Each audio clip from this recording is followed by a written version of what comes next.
Billy Harvey. Hey there, this is Rob Ruckus. Hey, it's Tony from Fastball. Hey, it's Ben McKelvey. Hey guys, it's Matt here from the White Lakes. What's up everybody, Jacob from The Big News. Hey guys, it's Nick Collins here from The Effect and Better Strangers. Check me out at Almost Famous Magazine. Buzzing from our clips to be dropping on Almost Famous Magazine. Check out Almost Famous Magazine. You can find more clips from my interview with Almost Famous Magazine. 3, 2, 1, 0, and liftoff. Things about right place, right time. What are you doing in Cardiff? Tell everybody what you're doing in I'm Cardiff. doing a concert for the BBC. It's a BBC show called Friday Night is Music Night. They're kind of bringing it back, so they're recording it, and it's with the National Orchestra of Wales, and it's a big gig, and it'll be singing some like Broadway songs and some like kind of old, like not old stuff, but kind of current like West Side Story stuff, and then we're doing some Pascal Paul. We're doing the Dervin Hansen stuff, and then we're doing Defying Gravity and things like that. So there's a girl and myself, Juliet Crosby. She's fantastic. She's great. She's an Irish girl, and she's just a wonderful singer. And so we're gonna doing these songs together. So I love doing stuff like that because I like storytelling songs. So I get to sing things like "Luck Be a Lady Tonight," and it's a great tune. They got a bit of like flavor. So and the good thing about Broadway or those styles of songs is they were written. A lot of the arrangements kind of. Well, first off, they're great melodies because they would never made it if they weren't great because these guys were cutthroat. You think, the songwriting industry is tough. Now, they were way tougher in the 40s, But they were coming up with this stuff that was just trying to top each other. So if you have a song like, first off, it's a great melody. Then all the great singers sang it, from Sinatra to they all had a hand at it.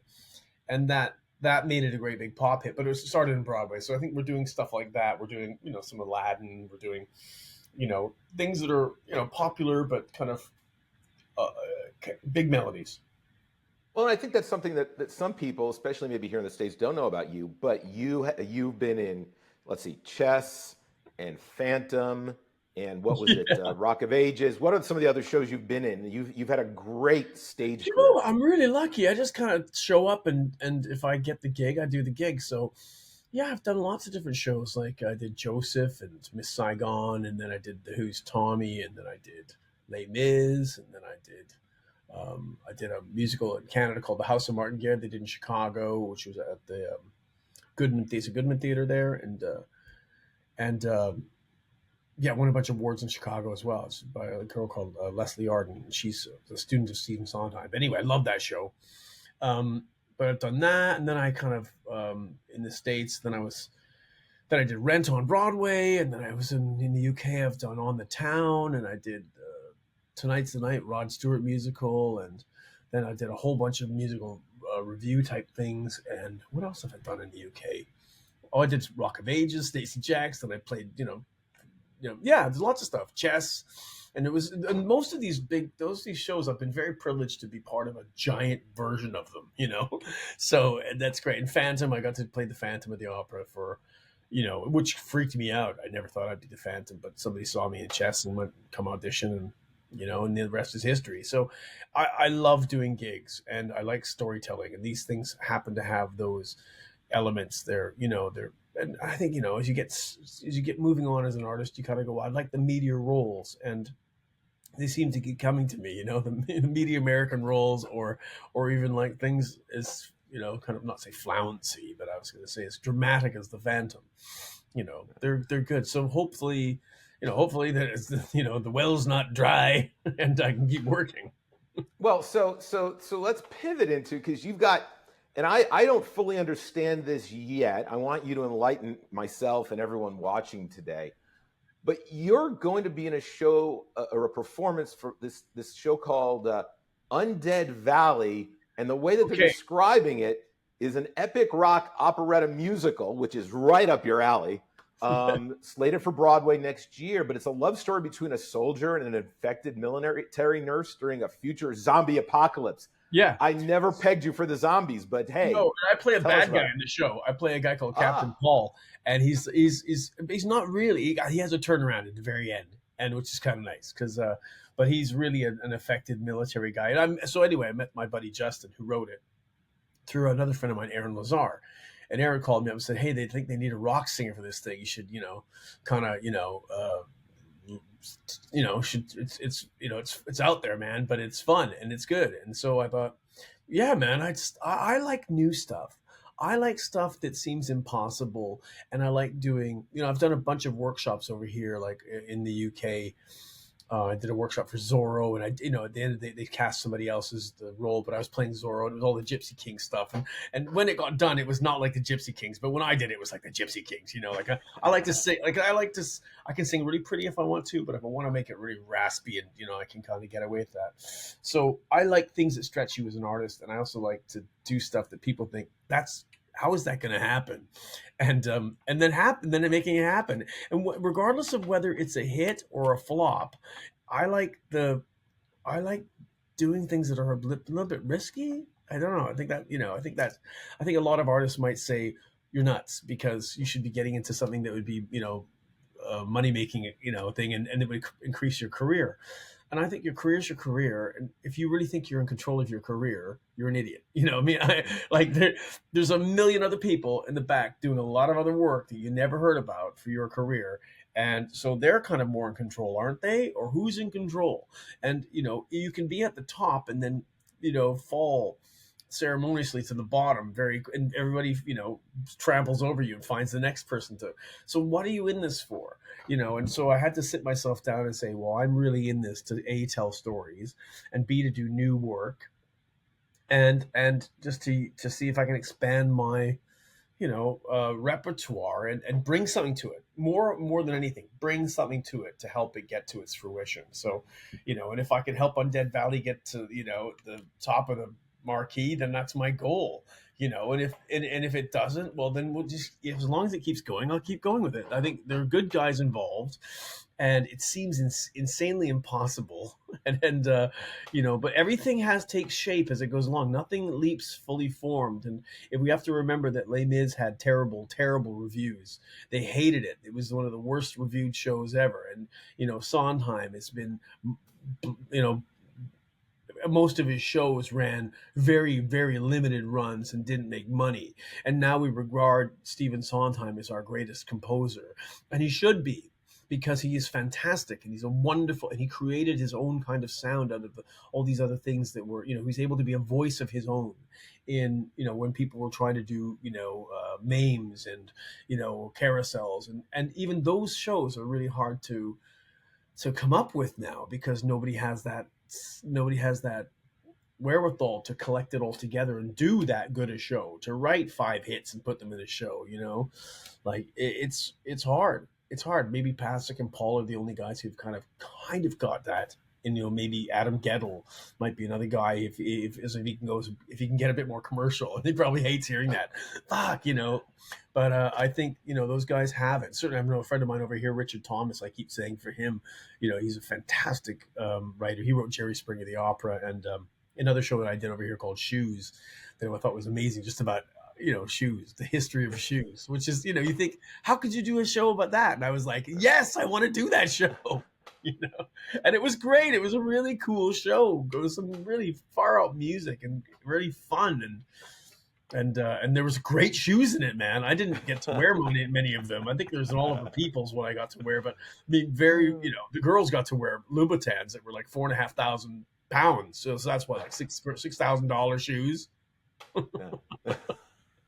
Well, let me ask you this. I mean, you made this turn into this, zombie apocalypse, this new zombie apocalypse movie. Like, how did you research for that one? Given that correct me if I'm wrong, you've never necessarily been a zombie before, No. So how did you get into the whole mindset for a zombie piece? So, well, it's mostly about the person in the back, like what's going on with the character and the disaffected, used up, sergeant, or maybe he'd be like a captain. No, he's a captain. So, he was military for a long time, then got disillusioned with the whole thing, realized why fighting was futile, even though he's still very much a fighter. But then he's trying to speak out against the two-facedness, but within people fighting for something that isn't really worth fighting for. And that's he's got a big, and I think what I liked about the music is it sounded very zombie-esque. There's some wonderful melodies in the song that I sing, but it's not necessarily the most pretty song, but it's heavy hitting. And I think the thing is, I like that. I like the fact that it had a zombie feel to it. It didn't feel like a song that, it didn't feel like I'd be like, oh, what a beautiful morning. I wasn't doing any of that stuff. It was like, And then it comes had the these zombie. twists and turns in it that I think reflected that kind of undead quality. So I was like, yeah, I think, yeah, why not give it a shot? Help it come to life. Because we need new stuff. We need new stuff, and we need people to take risks. People, when they saw Hair, they were like, this is too much nudity on stage, and this is, and look at Hair. Hair influenced so many producers to continue producing, especially Cameron McIntosh. And if it wasn't for that musical, I don't think he'd be doing or have the same energy within him to continue on telling all the stories and all the amazing musicals that he's done. And even like people like Andrew Lloyd Webber, with Jesus Christ Superstar, yes, it was kind of a hit, but not until the movie did it really take off. I mean, it ran in these places, but that movie seemed to raise it into this iconic status where, you had legitimate rock and roll people and R&B people doing this stuff, and then telling the story of Judas and Jesus and Mary and or Mary Magdalene. And so that was a risk. I mean, and what we forget about these great composers that revere at the high end is that they are risk takers. Phantom was, I think Andrew even admittedly, him and Hal Prince were quivering in their boots about the reviews. They had no idea whether it was going to be good or a complete failure. But look what happened. It was giant, arguably probably the most giant of all of his projects. And he's written some amazing songs. I mean, people forget he wrote a song on an Elvis album. Andrew Lloyd Webber, and on Elvis's last album, he wrote one of the tunes, him and Tim Rice. So, these guys were writing, who wouldn't refuse to write an Elvis song? One, but he was kind of in and out of both businesses. He wasn't all into musical theater until he saw the variety that he can, with storytelling that he can do, and also he's incredibly gifted as a composer and as a producer and as an impresario. He actually loves it. So you need those guys at the top, and I think Justin loves this thing so much. You can't not catch on to his infectious energy when he's talking about this musical.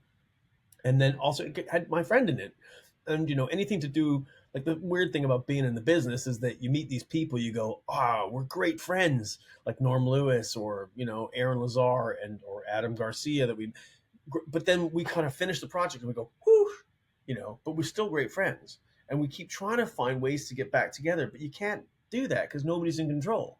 So when something might happen, I leap at it, so something like Undead Valley, if Aaron's involved, I'd be like, dude, I'm in, Well, speaking of leaping at it, for those people who can't wait until what is it, February, March of next year to hear you on the stage with Mechanics, I think I saw a post recently that you're gonna be singing in a kind of a new kind of a super group kind of thing at Isle of Wight, which is one heck of a festival. Tell everybody about that. It is. So John Giddings, who's our booking agent, he's the head of the Isle of Wight. Like he brought it back from, and he's run it for every year. And then I think he sold it off to another company, but he still runs it, Anyway, he was mentioning to a friend of mine who, if you know anything about pets, if you love pets, then, Google the Super Vet, and you'll find out about this guy called Noel Fitzpatrick, who I met through Mike Rutherford because we played one of his first concerts where he was trying to get people from veterinary practices and surgical practices over here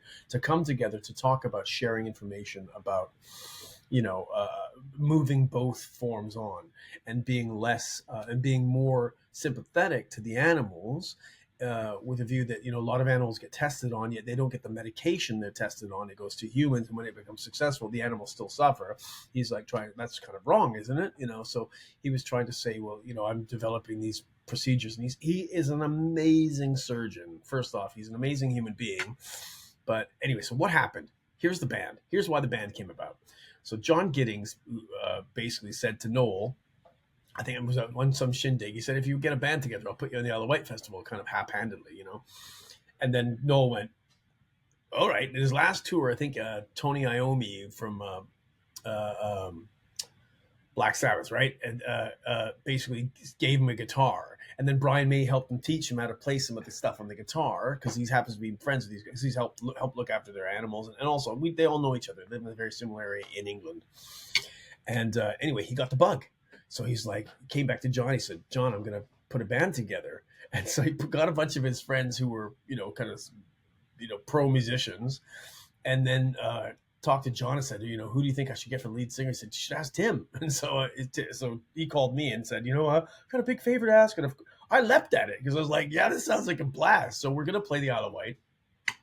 And it's mostly covers, but songs that, Noel really loved and kind of kept him going, And so, in that there's Paranoid, we've got not Back in Black. What are we singing? But we're singing some AC/DC. We're singing The Killers. We're singing a Foo Fighters tune. It's a bunch of really good songs. So epic. when he kind of gave me the set list, although there's no U2 in it. Now I did say to him, "You're Irish," because Noel Fitzpatrick is Irish. I said, "This is like sin," and he's like, "Oh, I was humming and hawing, I should have threw some U2 in there," because he's seen them 36 times. Like I think he knows the band as well. So, anyway. Maybe on the next gig. Who knows? If we have a success, maybe we'll do some more gigs. I don't know. Noel's really getting good at guitar though, so I have to up my ante and learn my lyrics. Well, I mean, now, so he's had to learn. That was quite the challenge, and he had to learn. He had to learn to play guitar. Now he's putting this whole thing together. One thing I like to ask of people who've had a musical career, and this could span whether it's your rock music or something in theater. What's the hardest number you've ever had to learn, and then why was it so challenging, and what did you do to overcome that challenge? I think that's a great learning experience for other people. I think, okay, they're all kind of challenging because I'm scared beyond belief before I get on stage. I don't think people notice this. I always have a moment of like, oh my God, even with the mechanics. It doesn't matter if it's 8 people or 80,000 people. I always have that kind of, where I have to do a little bit of a prayer or something like that to get myself in the zone. And then I have this foolhardy take on it. Well, what's the worst that could happen? So just go out. And so that seems to, that energy seems to keep, I've been comfortable with that enough that I'll just go now. But I mean, it was hard at first, to get, but I think some of the things that I think were really hard, I think the emotional content of Chess was really hard because he's an abandoned kid and he's trapped in this this really chess genius kind of mind. And he's got this rock and roll persona, but behind it is this wounded individual who's not done any work on the reason why he's fought so hard or struggled or tried to, he's never made peace with it all. So when you have those types of characters, and the Phantom as well was hard because it's a bit low for me as a it sounds funny to say, but it's a bit lower register for me. So it was about allowing myself to become relaxed enough so that my vocal cords could get there, and also finding out what I need to do physically before you sit in a chair for an hour and a half to 2 hours getting your makeup done, which is very relaxing but not good for theater. You're like, oh, I gotta go on. You can't do that. So I had to really up my physical activity before the show, so that my body kept going, and so my voice wouldn't fall into this like zone. And also, I think that it was funny that when the memo I got from Andrews that he really wanted me to sing it more rocky, but then when I got into the rehearsals, our resident musical director said I want it to be all really classical. So here I was changing genres immediately, and luckily, I grew up singing classical music, and people know I was in boys choir for years, and I fell in love with that. As much as I love rock, I love classical music, and I think I love them all if it's done well, or even badly. Some of these rock Zarathrustras that are on the web of like, high school bands playing, I'll listen to that just to give me a lift up because it's so horrible. It's great, but anyway, so I got into classical music, and I think that's led me, it's been, I guess in some ways people can't quantify me. What do you do? And people, because I've started in the UK mostly as a rock singer, people think of me in that vein, and then when they hear me sing something like Phantom or On the Town, they go, oh my God, I never knew you could sing like that. But they don't know that when I started out, I did start mostly singing legit stuff. and maybe more Broadway style. But that I grew up, not saying I grew out of that because I'm still immersed in it. I still love it. But I think, when you listen to somebody like Nusrat Fateh Ali Khan, or you listen to somebody like Shab Mahi, then you hear these singers who are singing unlike anything you've ever heard. And it's fantastic. It makes you want to do that. And that's the same way it was with me in R&B. Like I remember when I was a kid, I remember seeing Soul Train and like, what was the other stuff? I used to, and my family would all be outside and everything, and I'd be dancing downstairs in my, rec room, trying to copy the moves and listening to R&B on the because I just thought it was great. I didn't know he called it R&B. I just thought these people dance amazing and they sing amazing. I want to do that. So I never went, I can't do that. I just loved it. I think if you put that energy into it, you'll have a lot more success with trying on that style, rather than going, I've got to really study R&B. I've got to learn these licks, I have to go over Donny Hathaway's licks and just, nail them. And it gets mechanical, whereas I think the joy is where the real artist is. And you can hear it in pretty much every great artist, from Tom Waits through to like Aaron Neville. They're singing out of their pure joy of singing. Even Neil Young or Joni Mitchell, whoever, they're singing because they're telling a story and they love it. And so that kind of got me going. And I think, it makes me hard to quantify as an artist because I like to try on many hats, but I think that's my secret weapon.